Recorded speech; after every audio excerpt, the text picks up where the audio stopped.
आज है 23 मई 2020 और 23 मई 2020 से करंट अफेयर्स के जितने भी इंपोर्टेंट क्वेश्चन बन सकते हैं सारे हम इस वीडियो में डिस्कस करेंगे और हर क्वेश्चन से रिलेटेड इंपोर्टेंट फैक्ट भी मैं आपको बताऊंगा। तो आप पूरा वीडियो बहुत ध्यान से देखिए।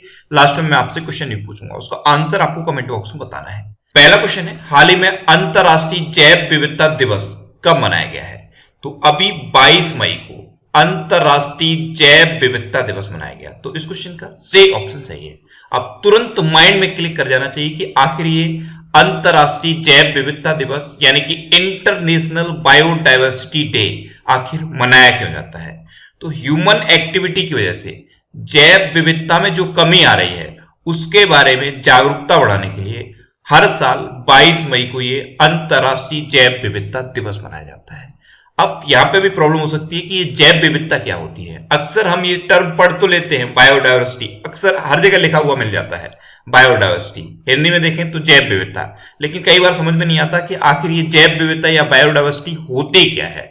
तो आपने हमारे नेचर में बहुत सारी चीजें देखी होंगी, जैसे पेड़ पौधों की अलग अलग प्रजातियां होती हैं, ऐसे ही जानवरों की अलग अलग प्रजातियां होती हैं। इवन जो जलीय जीव हैं, जो समुद्र में पाए जाते हैं, नदियों में पाए जाते हैं, उनकी भी बहुत सारी प्रजातियां होती हैं। तो बहुत सारी विविधता है, यानी कि बहुत अलग अलग तरह की चीजें हमारे नेचर में हैं। लेकिन नेचर की ये खासियत है कि हर चीज हमारे लिए इंपॉर्टेंट है। तो ये जो अलग अलग तरह की चीजें हमारे नेचर में है, इसी को हम कहते हैं जैव विविधता, और ये हमारे लिए बहुत इंपॉर्टेंट है। अगर कोई भी चीज नेचर में कम हो जाती है तो उसका साइड इफेक्ट दिखने लगता है। तो ये जैव विविधता बनी रहे। एक्चुअल में होता क्या है, ह्यूमन एक्टिविटी की वजह से जैव विविधता में कमी आती है। हम पहले जंगलों में जब इंसान रहता था तो उसके बाद हमने जंगलों को काट के, वन को काट काट के घर बनाना शुरू किया। उसके बाद थोड़ा और इंसान डेवलप हुआ तो रोड के लिए वन को काटना शुरू किया। उसके बाद आपने देखा होगा जो सुरंग बनती हैं, पहाड़ों को तक काट दिया जाता है। इससे जैव विविधता पर इफेक्ट पड़ता है, और जब जैव विविधता पर इफेक्ट पड़ता है तो ह्यूमन पर इफेक्ट पड़ता है। तो मानवीय गतिविधियों की वजह से जैव विविधता में जो कमी आ रही है उसके बारे में जागरूकता बढ़ाने के लिए हर साल 22 मई को ये अंतरराष्ट्रीय जैव विविधता दिवस मनाया जाता है। अच्छा, इसको मनाता कौन है? तो इसको यूनाइटेड नेशन मनाता है। यूनाइटेड नेशन, इसकी स्थापना कब हुई थी? 24 अक्टूबर 1945 को। 24 अक्टूबर को हुई थी, इसीलिए हर साल 24 अक्टूबर को यूनाइटेड नेशन डे मनाया जाता है। यूनाइटेड नेशन का हेडक्वार्टर कहां पे है? न्यूयॉर्क में।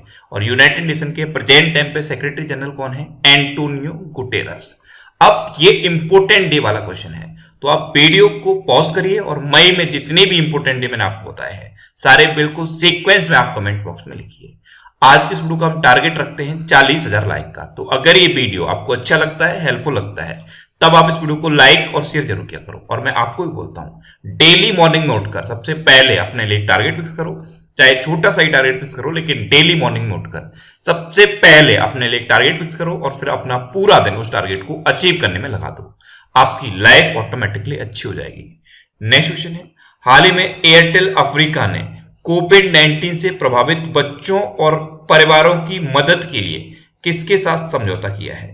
तो अभी एयरटेल अफ्रीका ने कोविड-19 की वजह से जो बच्चे प्रभावित हुए हैं और उनके परिवारों की मदद के लिए यूनिसेफ के साथ समझौता किया है। तो इस क्वेश्चन का सही ऑप्शन सही है।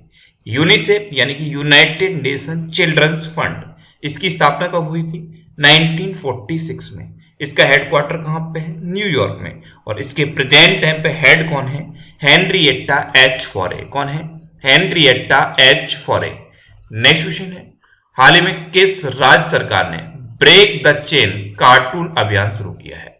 तो अभी केरल गवर्नमेंट ने ब्रेक द चेन कार्टून अभियान शुरू किया। तो इस क्वेश्चन का बे ऑप्शन सही है। अब केरल की जो प्रेजेंट टाइम पे स्वास्थ्य मंत्री हैं के शैलजा, उन्होंने इसको शुरू किया है। और इसकी टैगलाइन कहें या इसकी थीम कहें, SMS है। टैगलाइन कहिए आप, थीम कहिए या नारा कहिए। इसका नारा है SMS। और पहले एस का क्या मतलब है? इसका मतलब है सैनिटाइजिंग, यानी कि अपने हाथों को आपको सैनिटाइज करना है, चाहे वो आप हैंड वॉश से करें या सैनिटाइजर से करें। तो पहले एस का मतलब है सैनिटाइजिंग। दूसरे एम का मतलब है मास्क, यानी कि आपको मास्क पहनना है। और तीसरे एस का मतलब है सोशल डिस्टेंसिंग। तो इसका ये नारा है SMS। तो ब्रेक द चेन कार्टून अभियान अभी केरल ने शुरू किया है। अब केरल ने शुरू किया तो मैप में देखिए, यह है केरल। केरल की कैपिटल क्या है? तिरुवनंतपुरम। केरल के चीफ मिनिस्टर कौन है? पिनरई विजयन। और केरल के प्रेजेंट टाइम पे गवर्नर कौन है? आरिफ मोहम्मद खान। अब बात केरल की है तो केरल में है पेरियार वन्यजीव अभ्यारण्य और केरल में ही शांत घाटी है। ये दोनों बहुत इंपॉर्टेंट हैं, दोनों आपको याद रखने हैं। अच्छा, केरल में भी तिरंगा पहल शुरू हुई थी। ये रैपिड स्क्रीनिंग के लिए शुरू हुई। इसमें क्या था? एक गाड़ी पर तिरंगा बना हुआ था, उसमें 2 माइक्रोफोन लगे हुए थे, 2 कैमरा लगे हुए थे और थर्मल मीटर वो लगा हुआ था। तो ये थी तिरंगा पहल, ये केरल में शुरू हुई थी। केरल में ही अभी कोविड-19 के पेशेंट की सेवा के लिए कर्मी बोट रोबोट लॉन्च हुआ था और केरल में ही कोविड-19 रोकथाम कार्यक्रम के लिए आयुर रक्षा क्लिनिक शुरू हुए थे। तो इतने करंट अफेयर्स हैं अभी केरल से रिलेटेड, ये आपको याद रखने हैं। नेक्स्ट क्वेश्चन है, हाल ही में जम्मू कश्मीर लोक सेवा आयोग का नया अध्यक्ष किसे नियुक्त किया गया है? तो अभी BR शर्मा को जम्मू कश्मीर लोक सेवा आयोग का नया अध्यक्ष अपॉइंट किया गया है। ये हैं BR शर्मा और इन्हीं को अब जम्मू कश्मीर लोक सेवा आयोग का नया अध्यक्ष अपॉइंट कर दिया गया है। अब जम्मू कश्मीर, तो जम्मू कश्मीर के प्रेजेंट टाइम पे लेफ्टिनेंट गवर्नर कौन है? गिरीश चंद्र मुर्मू। ये जम्मू कश्मीर के पहले लेफ्टिनेंट गवर्नर हैं। नेक्स्ट क्वेश्चन है, हाल ही में वर्ल्ड बैंक ने कितने विकासशील देशों को 160 अरब डॉलर देने की घोषणा की है? तो अभी वर्ल्ड बैंक ने 100 विकासशील देशों को 160 अरब डॉलर देने की घोषणा की है। तो इस क्वेश्चन का बी ऑप्शन सही है। अभी कोविड-19 की वजह से जितने भी डेवलपिंग कंट्री हैं उन पर जो इफेक्ट आया है, उन्हीं की वजह से वर्ल्ड बैंक ने इन 100 कंट्रीज को 160 अरब डॉलर देने की घोषणा की है। अब ये घोषणा वर्ल्ड बैंक ने की है। तो वर्ल्ड बैंक की स्थापना कब हुई? 1944 में। वर्ल्ड बैंक का हेडक्वार्टर कहां पे है? वॉशिंगटन DC में। वर्ल्ड बैंक के प्रेजेंट टाइम पे प्रेसिडेंट कौन है? David Malpass. और वर्ल्ड बैंक की प्रेजेंट टाइम पे MD एंड CFO कौन है? अंशुला कांत। नेक्स्ट क्वेश्चन है, हाल ही में किस राज्य सरकार ने मानसून के बाद होने वाली मौसमी इन्फ्लुएंजा यानी कि सीजनल इन्फ्लुएंजा N1H1 के लिए राज्यव्यापी टीकाकरण शुरू किया है? तो जो मानसून आते हैं उसके बाद जो सीजनल इन्फ्लुएंजा फैलता है उसके लिए राज्यव्यापी टीकाकरण शुरू किया है हरियाणा ने। तो इस क्वेश्चन का ए ऑप्शन सही है। अब ये हरियाणा ने शुरू किया तो ये है मैप में हरियाणा। हरियाणा की कैपिटल क्या है? चंडीगढ़। हरियाणा के चीफ मिनिस्टर कौन है? मनोहर लाल खट्टर। और हरियाणा के प्रेजेंट टाइम पे गवर्नर कौन है? सत्यदेव नारायण आर्या। नेक्स्ट क्वेश्चन है, हाल ही में जारी रिपोर्ट के अनुसार आयुष्मान भारत के लाभार्थियों की संख्या कितने करोड़ पहुंची है? तो अभी एक रिपोर्ट जारी की गई और इस रिपोर्ट के अकॉर्डिंग अब भारत में आयुष्मान भारत के जो लाभार्थी हैं वो 1 करोड़ से ज्यादा हो चुके हैं। तो इस क्वेश्चन का सी ऑप्शन सही है। आयुष्मान भारत योजना, इसको कब लॉन्च किया गया था? इसको 23 सितंबर 2018 में लॉन्च किया गया था। प्रधानमंत्री नरेंद्र मोदी ने हर गरीब परिवार को 5 लाख का हेल्थ कवर देने के लिए आयुष्मान भारत योजना को शुरू किया था और अब इसके जो लाभार्थी हैं वो 1 करोड़ से ज्यादा हो चुके हैं। नेक्स्ट क्वेश्चन है, हाल ही में किस राज्य सरकार ने अम्फान के बाद पुनर्निर्माण के लिए 1000 करोड़ का कोष गठित किया है? तो अभी आपको पता है अम्फान की वजह से सबसे ज्यादा इफेक्ट हुआ है पश्चिम बंगाल पर, इसीलिए पश्चिम बंगाल गवर्नमेंट ने अब अम्फान के बाद रिकंस्ट्रक्शन के लिए 1000 करोड़ का कोष गठित किया है। तो इस क्वेश्चन का बी ऑप्शन सही है। अब पश्चिम बंगाल ने गठित किया तो ये है मैप में पश्चिम बंगाल। पश्चिम बंगाल की कैपिटल क्या है? कोलकाता। पश्चिम बंगाल की चीफ मिनिस्टर कौन है? ममता बनर्जी। और पश्चिम बंगाल के प्रेजेंट टाइम पे गवर्नर कौन है? जगदीप धनखड़। अच्छा, पश्चिम बंगाल में ही अभी शधाने ऐप लॉन्च हुआ था। पश्चिम बंगाल में एक और ऐप लॉन्च हुआ था, उसका नाम क्या है? Exit app. ये भी आपको याद रखना है। और सुंदरबन कहां पे है? पश्चिम बंगाल में। ये भी आपको याद रखना है। नेक्स्ट क्वेश्चन है, हाल ही में इग्नू के ऑनलाइन MA हिंदी कार्यक्रम का शुभारंभ किसने किया है? तो इग्नू में अभी ऑनलाइन MA हिंदी का कार्यक्रम शुरू हुआ है और इसका शुभारंभ किया है प्रेजेंट टाइम के हमारे MHRD मिनिस्टर रमेश पोखरियाल निशंक ने। तो इस क्वेश्चन का सी ऑप्शन सही है। इग्नू यानी कि Indira Gandhi national open university. क्या है इसकी full form? Indira Gandhi national open university. IGNOU की स्थापना कब हुई थी? 1985 में। और ये है कहां पे, न्यू दिल्ली में। तो इग्नू में अब ऑनलाइन एमए हिंदी कार्यक्रम शुरू हो गया है और इसका शुभारंभ हमारे प्रेजेंट टाइम के एमएचआरडी मिनिस्टर रमेश पोखरियाल निशंक ने किया है। नेक्स्ट क्वेश्चन है, हाल ही में किस राज्य में ट्रांसजेंडर के लिए अलग संगरोध केंद्र की स्थापना की है? तो अभी मणिपुर ने ट्रांसजेंडर्स के लिए एक अलग से संगरोध केंद्र की स्थापना की है। तो इस क्वेश्चन का बे ऑप्शन सही है। अब शायद ये टर्म माइंड में क्लिक कर गया होगा कि संगरोध केंद्र क्या होता है, तो इसी को इंग्लिश में कहते हैं क्वारंटीन सेंटर। तो केरल ने अभी 2 नए क्वारंटीन सेंटर स्थापित किए हैं और ये स्पेशली ट्रांसजेंडर्स के लिए हैं। तो ट्रांसजेंडर्स के लिए संगरोध केंद्र यानी कि क्वारंटीन सेंटर स्थापित किए हैं मणिपुर ने। अब मणिपुर ने किए तो ये है मैप पे मणिपुर। मणिपुर की कैपिटल क्या है, इम्फाल। मणिपुर के चीफ मिनिस्टर कौन है, एन वीरेन सिंह। और मणिपुर की प्रेजेंट टाइम पे गवर्नर कौन है, नजमा हेमतुल्ला।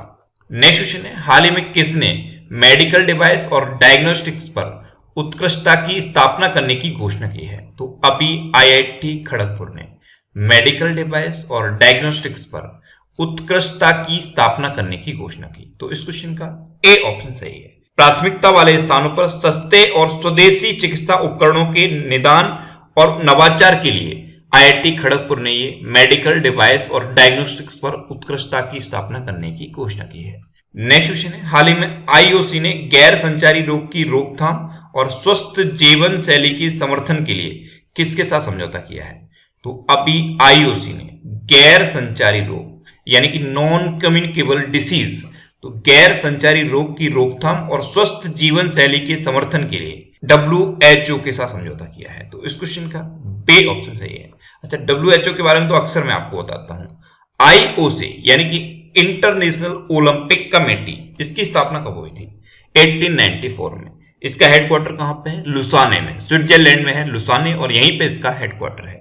और इसके प्रेजेंट टाइम पे प्रेसिडेंट कौन है? थॉमस वाक। कौन है? थॉमस वाक। नेक्स्ट क्वेश्चन है, हाल ही में चाय के लिए जोरहाट ए नीलामी मंच का उद्घाटन कहां किया गया है? तो अभी असम में चाय के लिए जोरहाट ए नीलामी मंच का उद्घाटन किया गया। तो इस क्वेश्चन का सी ऑप्शन सही है। असम विधानसभा के जो प्रेजेंट टाइम पे अध्यक्ष हैं HN गोस्वामी, इन्होंने भारतीय चाय बोर्ड के द्वारा लॉन्च की गई चाय के लिए जोरहाट ए नीलामी मंच का उद्घाटन किया है। अब इसका उद्घाटन असम में हुआ है, तो मैप में देखिए, यह है असम। असम की कैपिटल क्या है? दिसपुर। असम के चीफ मिनिस्टर कौन है? सर्बानंद सोनोवाल। और असम के प्रेजेंट टाइम पे गवर्नर कौन है? जगदीश मुखी। अच्छा, जब भी असम की बात आती है मैं आपको हमेशा बताता हूं, असम में है काजीरंगा नेशनल पार्क। और काजीरंगा नेशनल पार्क किसके लिए प्रसिद्ध है? एक सिंह वाले गैंडे के लिए। अच्छा, इसके अलावा एक और नेशनल पार्क इंपोर्टेंट है असम का, उसका नाम क्या है? मानस नेशनल पार्क। नेक्स्ट क्वेश्चन है, हाल ही में किसने लीडिंग द गेम वेबिनार श्रृंखला का शुभारंभ किया है? तो अभी आईसीसी ने लीडिंग द गेम वेबिनार श्रृंखला का शुभारंभ किया। तो इस क्वेश्चन का बी ऑप्शन सही है। 100% क्रिकेट के लिए लीडिंग द गेम वेबिनार श्रृंखला का शुभारंभ किया गया है। 100% क्रिकेट के लिए महिलाओं के खेल का जश्न मनाने के लिए और खेल के प्रशंसकों द्वारा जितनी भी चीजें पसंद की जाती हैं उन सब के लिए लीडिंग द गेम वेबिनार श्रृंखला का शुभारंभ हुआ है। अब आईसीसी ने किया, तो आईसीसी यानी कि इंटरनेशनल क्रिकेट काउंसिल, इसकी स्थापना कब हुई? 1909 में। इसका हेडक्वार्टर कहां पे? दुबई में। इसके प्रेजेंट टाइम पे चेयरपर्सन कौन है? शशांक मनोहर। और इसके प्रेजेंट टाइम पे सीईओ कौन है? मनु साहनी। अच्छा, अभी आईसीसी ने गेंद को चमकाने के लिए थूक के इस्तेमाल पर बैन लगाया है, ये भी आपको याद रखना है। नेक्स्ट क्वेश्चन है, हाल ही में अमेरिकी सरकार का क्लाउड प्रोजेक्ट किसने जीता है? तो अभी गूगल ने अमेरिकी गवर्नमेंट का $10 बिलियन का क्लाउड प्रोजेक्ट जीता। तो इस क्वेश्चन का बी ऑप्शन सही है। और गूगल ने ये अमेजन से जीता है। तो गूगल ने अमेरिकी गवर्नमेंट का $10 बिलियन का क्लाउड प्रोजेक्ट जीता है। अब लास्ट वीडियो के क्वेश्चन का आंसर। लास्ट वीडियो में मैंने आपसे क्वेश्चन पूछा था कि हाल ही में किस देश ने अपने नए मानचित्र में काला पानी क्षेत्र पर अपना दावा किया है? तो अभी नेपाल ने। इंडिया और नेपाल के बीच में एक डिस्प्यूटेड रीजन है काला पानी रीजन, इस पर अपना दावा पेश किया है। तो इस क्वेश्चन का बे ऑप्शन सही था और लगभग सभी स्टूडेंट्स का आंसर सही थी।